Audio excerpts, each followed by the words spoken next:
विद्यार्थियों, आप सभी का हार्दिक स्वागत है। आज हड़प्पा सभ्यता के नगरों में अगला महत्वपूर्ण नगर मैं आपसे डिस्कस करूंगा और उसका नाम है बड़ावली। बहुत महत्वपूर्ण नगर है। भारत के हरियाणा में हिसार जिले में स्थित है। विलुप्त सरस्वती या घग्गर नदी के किनारे स्थित था ये नगर। भारत में हरियाणा में हिसार जिले में विलुप्त सरस्वती या घग्गर नदी के किनारे इस शहर की स्थिति है और इस बड़ावली के उत्खननकर्ता रविंद्र सिंह बिष्ट ने 1973 में बड़ावली का उत्खनन किया। 1973 अब बड़ावली भी अपने आप में विशिष्ट नगर है। तो बड़ावली के नगर नियोजन की सर्वाधिक महत्वपूर्ण विशिष्टता यह है कि बड़ावली की नगर योजना चेस बोर्ड पैटर्न पर आधारित नहीं है। चेस बोर्ड पैटर्न पर आधारित नहीं है, अर्थात बड़ावली की नगर योजना शतरंज की जाल पद्धति या नेट सिस्टम को फॉलो नहीं करती। इसका यह मतलब भी है कि बड़ावली की सड़कें एक दूसरे को समकोण पर नहीं काटती। बड़ावली एक ऐसा नगर है जिसकी नगर योजना शतरंज की जाल पद्धति पर आधारित नहीं है। इसका यह मतलब है कि बड़ावली की सड़कें एक दूसरे को समकोण पर नहीं काटती। क्यों? क्योंकि शतरंज के खाने आप देखेंगे हर खाना 90 डिग्री पर होता है। अगर दूसरे शब्दों में कहें तो हम ये कह सकते हैं कि बड़ावली की नगर योजना तारांकित पद्धति यानी स्टार शेप्ड पैटर्न पर आधारित है। स्टार शेप्ड पैटर्न पर आधारित है। इसका मतलब यह हुआ कि इसकी सड़कें एक दूसरे को आड़ी तिरछी काटती हैं। आड़ी तिरछी मतलब ऐसे। तो एक स्टार जैसा आकार बनता है। जब सड़कें एक दूसरे को आड़ी तिरछी काटेंगी तो एक स्टार जैसा शेप बनता है और यही कारण है ये कहा गया कि बड़ावली की नगर योजना तारांकित पद्धति पर आधारित है। आपको यह ध्यान रखना चाहिए। और जब तारांकित पद्धति का कॉन्सेप्ट आएगा तो आपसे यह भी पूछा गया है कि कहां से हमारे पास पचराहे मिलते हैं। पचराहे बड़ावली से ही मिल सकते हैं। क्यों? 5 राहे या 5 रास्ते आपको तभी मिलेंगे जब वो शतरंज की जाल पद्धति का अनुसरण ना हो।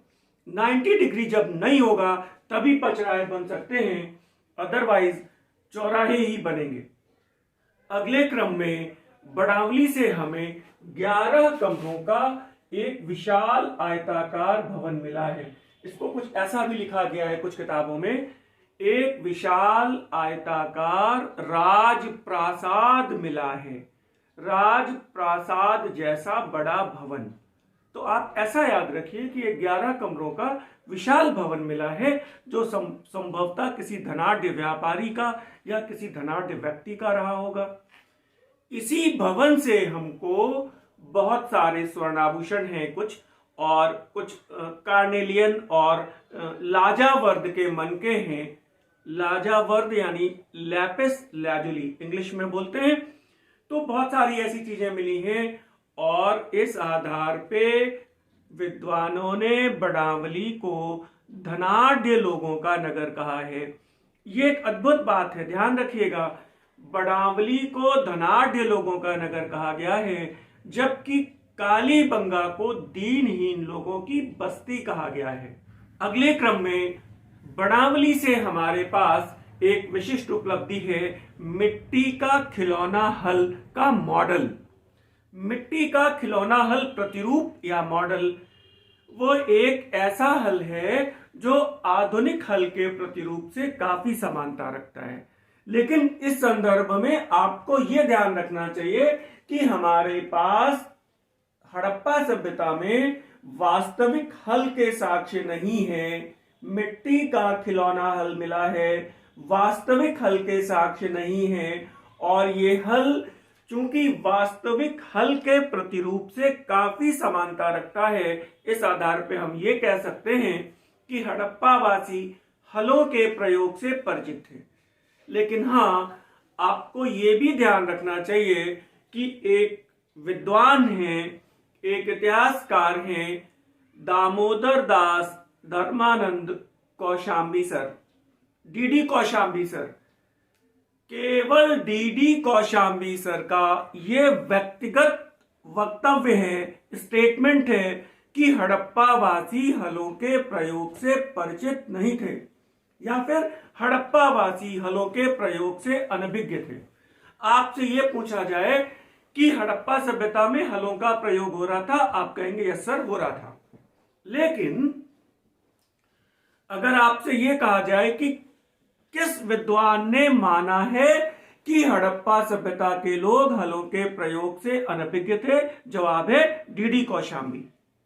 बड़ावली से हमारे पास जौ के साक्ष्य हैं और बड़ावली का जौ सर्वोत्तम किस्म का है। आपसे पूछा जाए कि ये बताइए सर्वोत्तम किस्म का जौ कहां से मिला है, तो सर्वोत्तम किस्म का जौ बड़ावली से मिलता है। ये एक महत्वपूर्ण एविडेंस है। दो तीन छोटे पॉइंट्स मुझे और याद आ रहे हैं।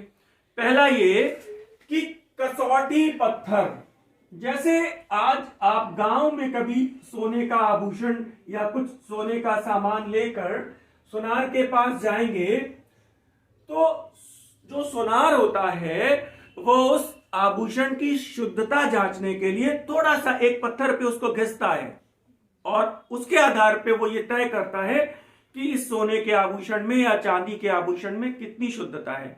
तो उस पत्थर पर जिस पर वो रगड़ता है उस आभूषण को, उसको कसौटी पत्थर कहते हैं। और इस कसौटी पत्थर का एक साक्ष्य हमें बड़ावली से मिलता है। और इसी क्रम में हमारे पास बड़ावली से ही एक मिट्टी का, ऐसे कहते हैं मृणमय आरीदार पहिया, मृणमय आरेदार पहिया, स्पोक्स व्हील, स्पोक्स व्हील के साक्ष्य का, मिट्टी का है ध्यान रखिएगा, तो ये बड़ावली से है। और अगर कहते हैं आरेदार पहियों वाली बैलगाड़ी कहां से मिलती है, आरेदार पहियों वाली बैलगाड़ी अगर पूछता है तब जवाब हो जाएगा धौलावीरा। आरेदार पहियों वाली बैलगाड़ी धौलावीरा। आरेदार पहिया पूछता है मिट्टी का तो जवाब है बड़ावली। आरेदार पहियों का साक्ष्य अपने आप में एक विशिष्ट बात है। क्यों? क्योंकि हड़प्पा सभ्यता में ठोस पहियों वाली बैलगाड़ियां प्रचलित थीं। आरेदार पहियों का साक्ष्य बड़ा रेयर है। दो छोटे और महत्वपूर्ण तथ्य मुझे और याद आ रहे हैं। एक भवन से हमारे पास बड़ावली से वॉश बेसिन, वॉश बेसिन धावन पात्र के साक्ष्य हैं। वॉश बेसिन आप समझ रहे हैं, जिसमें आप हाथ धोते हैं, ब्रश करते हैं। तो बड़ावली के एक भवन से हमारे पास धावन पात्र या फिर वॉश बेसिन के साक्ष्य हैं।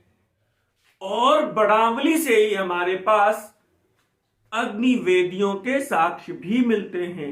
तो अग्निवेदियां, यज्ञ वेदियां, हवन कुंड आपके पास 3 नगर हो गए, कालीबंगा, दूसरा लोथल और तीसरा बड़ावली। स्पष्ट तौर पे याद रखिएगा, कालीबंगा, लोथल और बड़ावली से हमारे पास अग्निवेदियों के साक्ष्य हैं। और इस प्रकार मैंने आज आपसे बड़ावली के संदर्भ में कुछ महत्वपूर्ण बातें डिस्कस की हैं और अगले लेक्चर में अगले महत्वपूर्ण नगर को लेकर शीघ्र ही उपस्थित होता हूं।